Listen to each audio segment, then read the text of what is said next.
Yes, we do. So it's COMFN.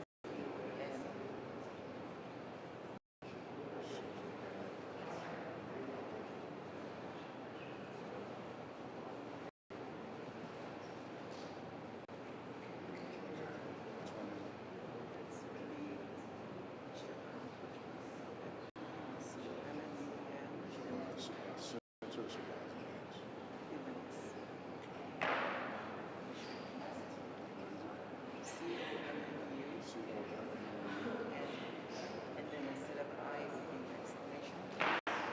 T-Y.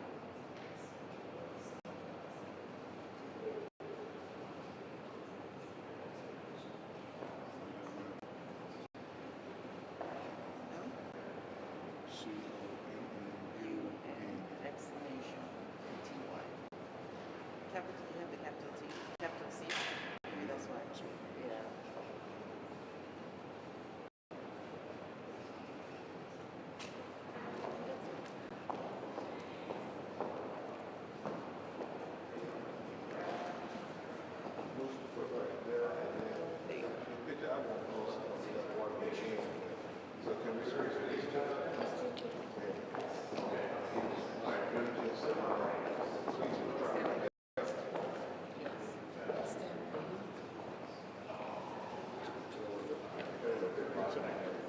There you go. So we can move them over. You know, you can accentuate work.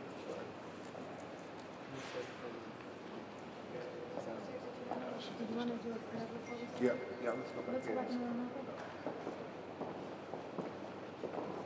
Everybody, we're beginning in just 1 minute.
Bring it up.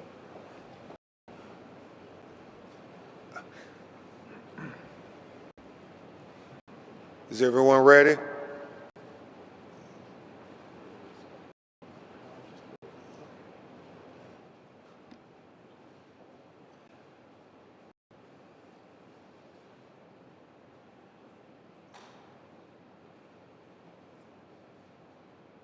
Ready?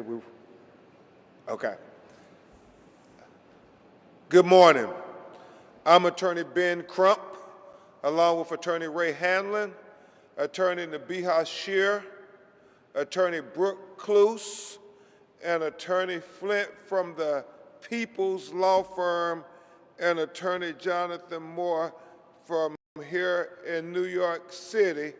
We have the honor of representing the estate of Malcolm X. We have present here with us, most importantly, his daughter, Ilyasa Shabazz, who is the personal representative of the estate and working along with her family to get the justice that has eluded them for almost 60 years. I want to take a point to talk about the great team of legal warriors that have been assembled to fight this battle. Attorney Ray Hanlon has been fighting with the family for over a decade. He hails out of New Jersey. Attorney Flint Taylor is a stalwart civil rights lawyer.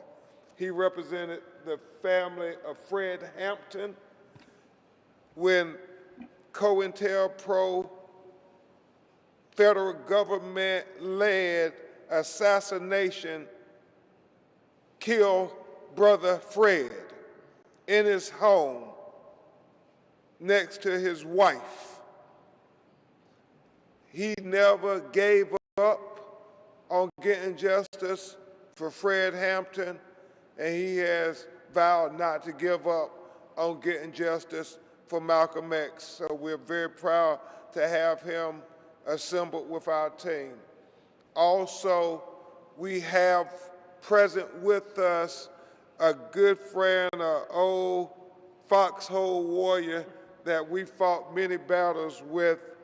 The one that is most storied for him is his gallant representation of the Exonerated Five, formerly known as the Central Park Five, and how he fought for 11 years, steadfastly committed, never ever taking his eyes off the prize. And we're so honored to have him as the local counsel with us in this war.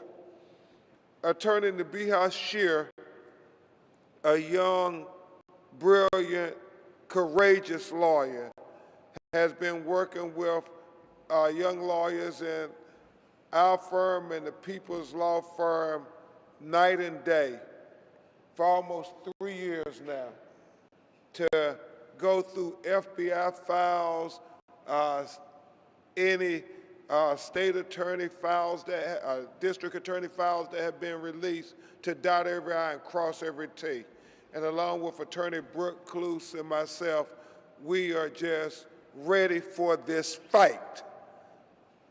As we come up on the eve of the 60-year anniversary into the assassination of Malcolm X, we here today officially announce the filing of our $100 million lawsuit against the United States government, the FBI, the CIA, and the NYPD, who we believe all conspired to assassinate Malcolm X, one of the greatest thought leaders of the 21st century.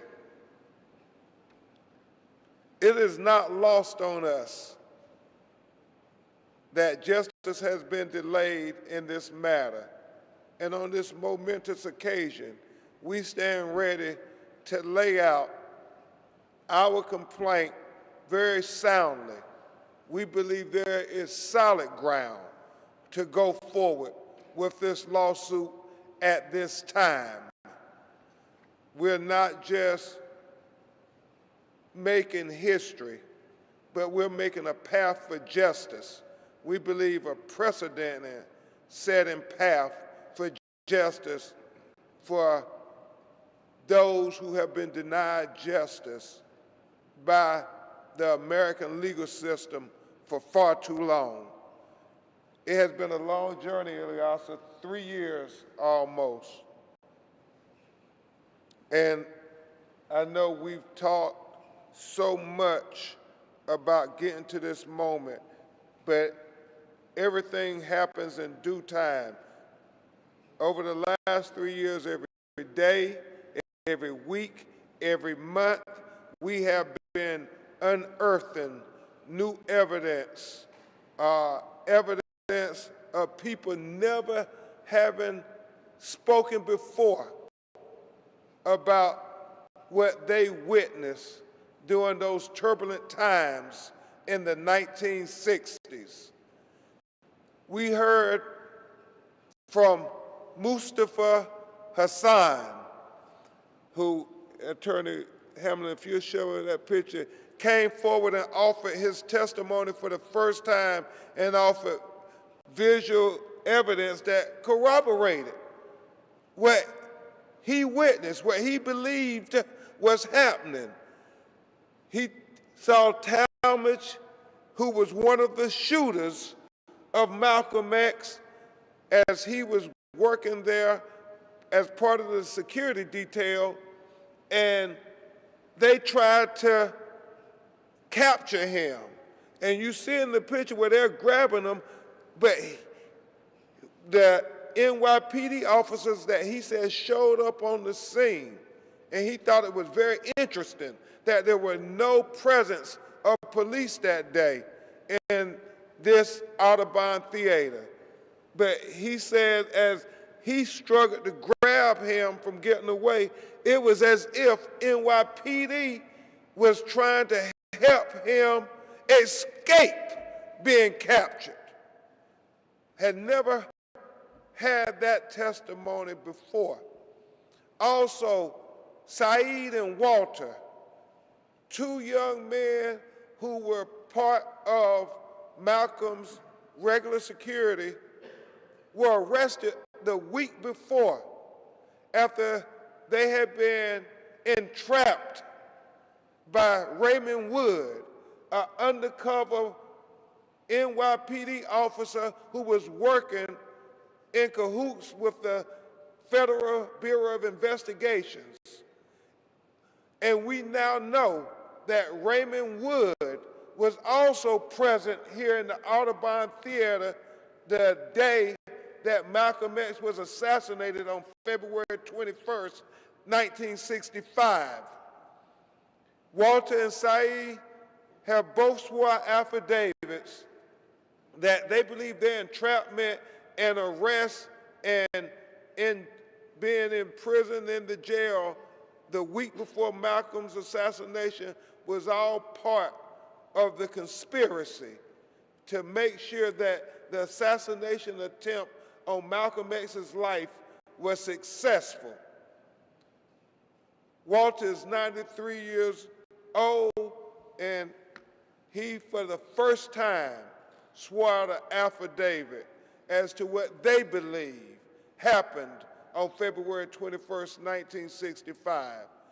And we know that there were 9 police officers undercover in this room when Malcolm was assassinated. And we know that Eugene Roberts was also one of the undercover black police officers who had been assigned to infiltrate the black resistance organizations like CORE, like the Nation of Islam, like Malcolm X's Afro-American Unity. The government fingerprints are all over the assassination of Malcolm X. And finally, we believe we have the evidence to prove it. And you're going to hear from these great lawyers before you hear from his daughter about why we feel so convicted at this moment in time as we come up on the 60th anniversary of the assassination of Malcolm X, to say that we will finally get to justice and truth about not only the assassination of Malcolm X, but the orchestrated assassination of Malcolm X. At this time, I give you a great lawyer, a person who's been with the family over the years, a great Omega man, Attorney Ray Hamlin. Thank you, Mr. Crump. As we stand here today in the center, it's a place of hope on behalf of the Shabazz family. Almost 60 years ago, though, this was a place of unspeakable tragedy and pain. It is a testament to the family who has been living with the burdens of what happened in 1965. And the fact that they are continuing, along with these lawyers, to seek justice for Malcolm X. And I want you to think about something for a moment. When Attorney Crump was talking about Mr. Hassan, the fact of the matter is, Mustafa Hassan was present on the date that Malcolm X was assassinated. He is prominently displayed in these photographs. Why would it be that no one, for almost 57 years, never heard from him, never spoke to him, never took a statement from him? This is law enforcement who has the ability to question witnesses, whether it's the FBI, whether it's the city of New York. Why wouldn't they speak to someone whose presence is so prominent? Fortunately, because this fight has been going on for decades, we had the opportunity to speak to Mr. Hassan. And Mr. Hassan finally came forward to provide the information that he's been holding for all those decades. So you ask yourself this last question: why would the government prosecute two individuals knowing those individuals had no involvement in the assassination? What was it that our government, that this city was trying to protect? We all believe that there were powers at be in motion to try to silence Malcolm X, to try to silence his message. We are here today to make sure that justice is served, and we will ensure that his message lives on and that he will not be silenced. Thank you. Thank you, Attorney Hamlin. And now we will hear from this young, brilliant attorney, Nabi Hashir, who has went through every aspect of all the files that have been released pertaining to the exoneration of those who were wrongfully convicted for killing Malcolm X, to every bit of information that we have been able to get from the FBI files, even though we know there's more out there that exists. And so you're going to hear from her as we continue to try to make the case for Mayor Eric Adams, the Attorney General of the United States, and all others who have authority to make a decision in this matter, to decide that now is the right time to give Malcolm X the justice that he and his family deserve. Attorney Nabi Hashir. Good morning, and thank you for your coverage of this significant time as we fight to right the historic wrongs of our justice system and our country's governance. Our legal teams are honored to work with these inspirational daughters. Ms. Shabazz, thank you for allowing us to work with you to fight for your father. I want to take a moment to make sure everyone knows who Malcolm X was. Yes, he was a father, a husband, a community member, but he was also a man who genuinely fought for us and had a vision of what we could be. He shared his visions with us in speeches given in June of 1964 about how the problem of the black man needed to be taken away from the hands of the United States government and instead put before the United Nations, where he believed that this world body would be able to have the power to hold the United States accountable for the illegal and criminal injustices that they committed against their people.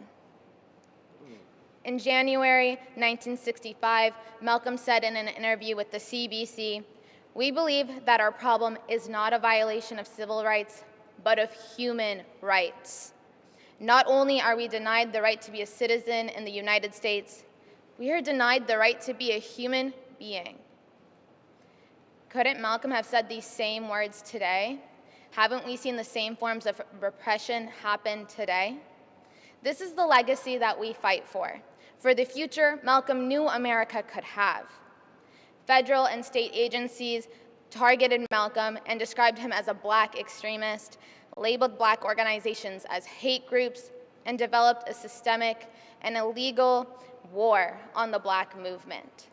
Malcolm knew that these efforts to repress his justice movement existed, yet he remained steadfast, uncompromising, and unwavering in his beliefs, and unapologetically proud to be Black. This terrified the United States so greatly that the FBI New York special agent sent a letter to J. Edgar Hoover on December of 1964. He called for extra coverage and extra surveillance of Malcolm X's activities, since Malcolm intended to have the issue of the oppression of Black Americans brought before the United Nations. Just 2.5 months later, Malcolm was assassinated. In Malcolm's memory, we honor his legacy by remaining steadfast in our fight for justice for every single just cause, including his. Thank you very much, Attorney Scheer, for your commitment to this case. It is inspirational. Next, you will hear from elder in the legal profession who did something that many people thought couldn't be done: hold the government to account, the federal government to account for killing a Black man. He did it, set a precedent, and we still have some more precedent to set, Flint. From the People's Law Firm in Chicago, Illinois, we welcome you, Flint, again in these hallowed grounds. Yes, sir. Thank you. It's truly an honor to stand here with all these wonderful lawyers, and particularly with the family in Ilyasah, and to be honored to be asked to work on this case. This is an international human rights case. It's not just a civil rights case, it's a human rights case. And it is a case that now I stand here almost 55 years. Yes, December 4th, 1969 was the infamous day in Chicago when the Chicago police, together with the prosecutor of Cook County, and yes, secretly, the FBI and its COINTELPRO program went in the stealth of night and murdered and assassinated young, vibrant Black Panther leader Fred Hampton.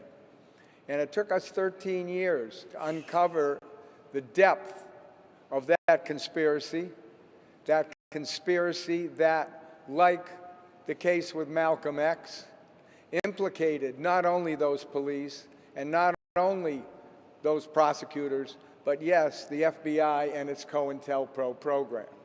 And what we learned back then was the outline of what we're now uncovering in this case.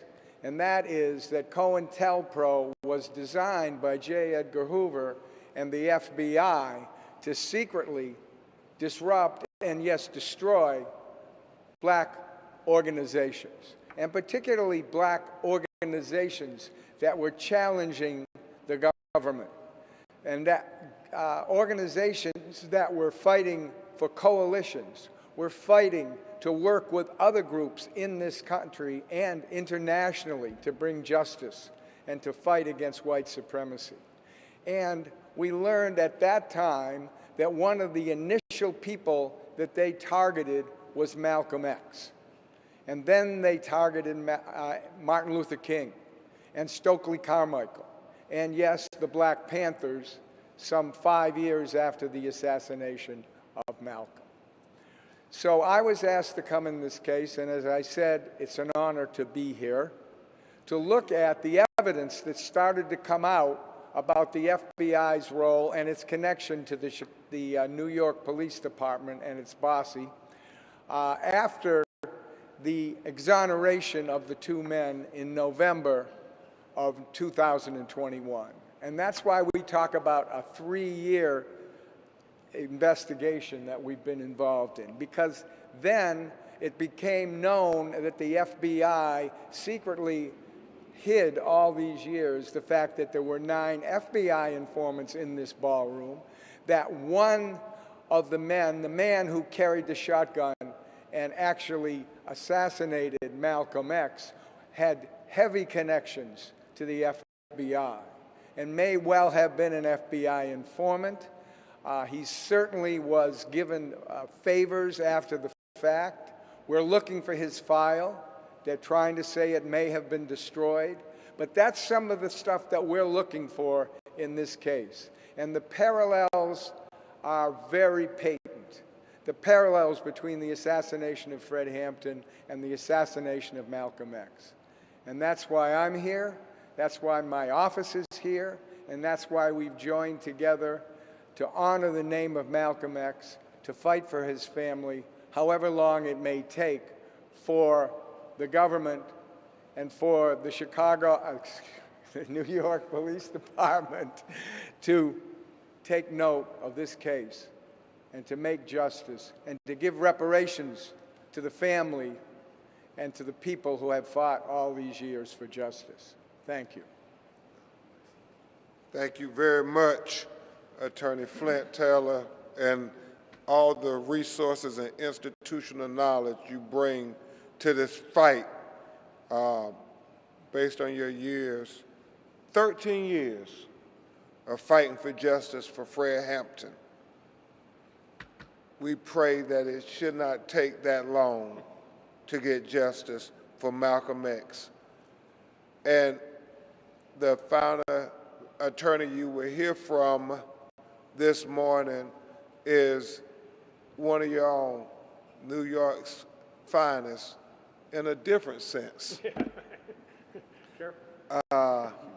Attorney Jonathan Moore fought for justice for so many, Eric Gardner and others, and exonerated 5. We are so honored to have him working alongside with us, as we know he will stay the course. And as we talk with Mayor Adams and the city of New York, we want to have somebody who is very keenly aware of navigating those aspects as he did, fighting for 11 years to get justice for the exonerated 5. Attorney Jonathan Moore.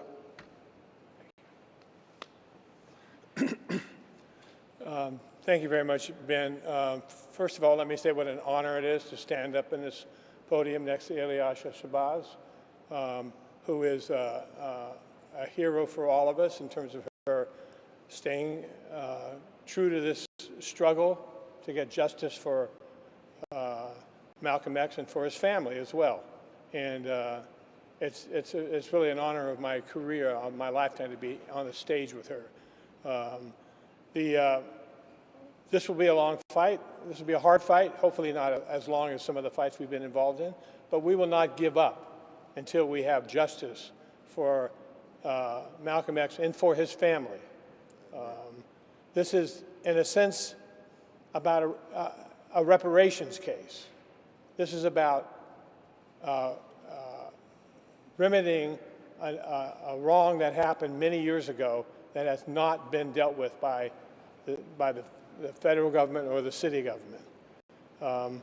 And we know that there's strong evidence, witness the exoneration of the 2 people who were originally convicted of it, that the governments, the 2 governments, the city of New York and the federal government, conspired to, we believe, eliminate Malcolm X as a incredibly dynamic political figure in this country back in 1965, and to then cover it up for many, many, many years.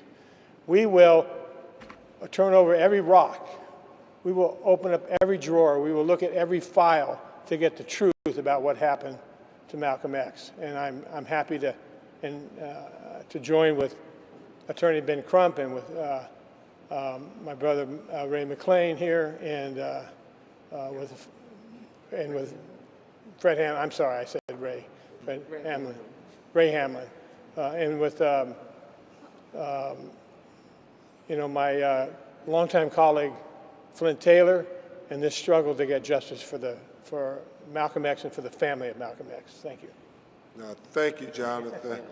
Thank you very much. And as we hear from get ready to hear from our final speaker, the daughter of Malcolm X, Ilyasah Shabazz, who will make a brief statement before we take your questions. I want to acknowledge some great lawyers on our team who are not present here but deserve just as much respect and credit, and that is Attorney Desiree Austin Holliday, Attorney Ben Elson, and Attorney Luna Drewby. They have been just battle warriors for Malcolm X's journey to justice. But we come to the final person who, man, I remember it was after Trayvon when we first talked, Ilyasah. That was in 2013. About will we ever get justice? And it's been a long journey, and I remember the hope after the other two brothers were exonerated for being wrongfully convicted for killing your father. And you said, Attorney Crump, this gives me hope. And so we're finally here today, and I know you've been so patient as we've worked so hard to get to this point where we finally get to file the lawsuit. So I know we still have a long way to go, but this day in and of itself is a small victory in your personal journey. I present to you one of the daughters of Malcolm X, Ilyasah Shabazz, Dr. Ilyasah Shabazz. Thank you. So it has taken us a long time to get to this point, and we fought primarily for our mother, who was here on February 21st, 1965, when just a week prior her home was firebombed, as she and her husband lay in bed as husband and wife, with the bomb thrown into the nursery where my sisters and I, aged 6, 4, 2, and not quite 1, slept. My mother was pregnant when she came here to see her husband speak, someone who she just admired totally. And to witness this horrific assassination of her husband, it's this photo over here where we see my mother, who was a registered nurse, care for her husband, loosen his tie, give him the comfort that he needed. She attempted to give him mouth-to-mouth resuscitation. She turned this place, which represented trauma, tragedy, and turned it into a place of triumph, not for herself, but for others, to be the beneficiaries of my father's work, this young generation to carry this work forward so we can get a semblance of truth and justice for all of those who have been wrongfully murdered. And so I'm grateful on behalf of my sisters, my 5 sisters, to stand here with a competent, ethical group of experts, legal experts, as we seek justice for the assassination of our father, and that the truth will be recorded in history. Yes. Thank you.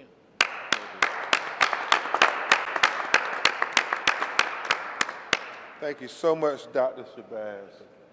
Thank you. We will take your questions if you have any. Yes, sir. Good morning. Will you be presenting any evidence that is not based on eyewitness statements or affidavits in your case?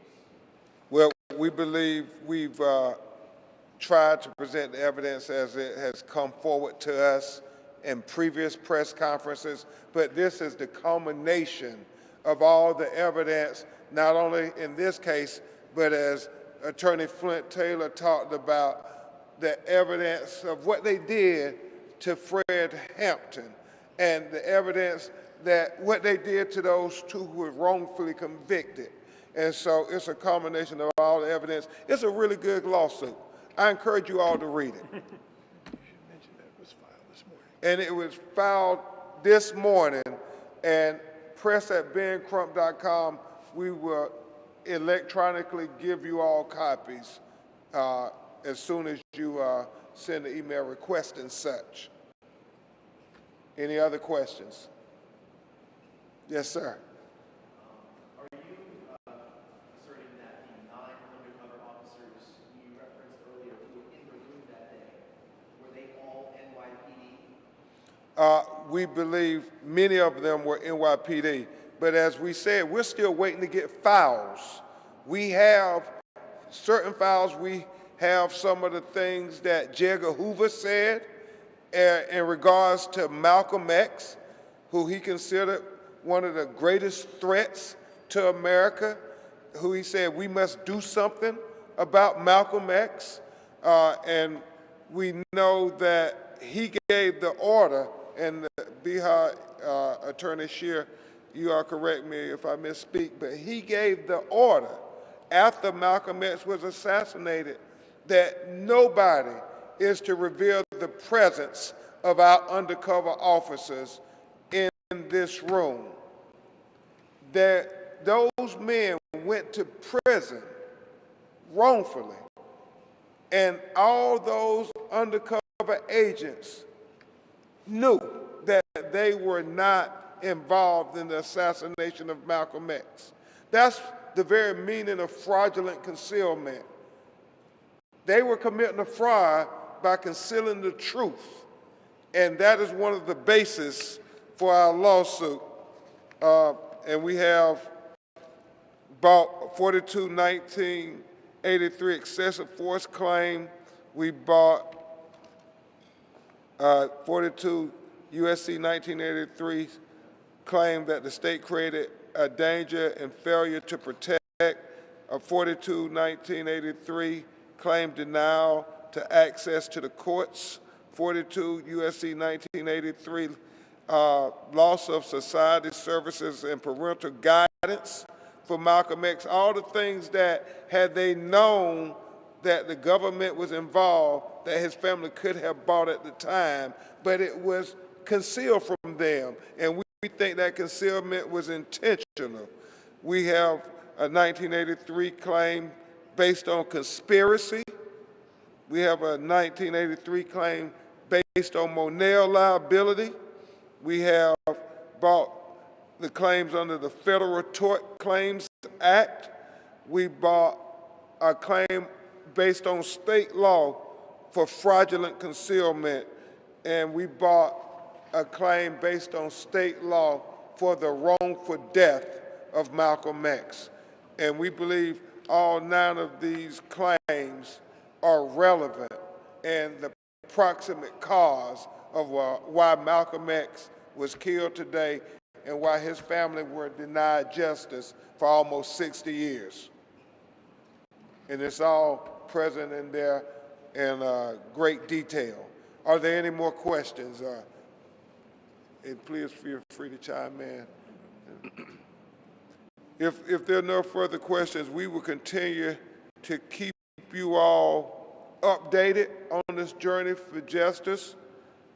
We pray that the mayor and the city of New York and the Attorney General of the United States will read this complaint and learn all the dastardly deeds that were done by their predecessors and try to right these historic wrongs.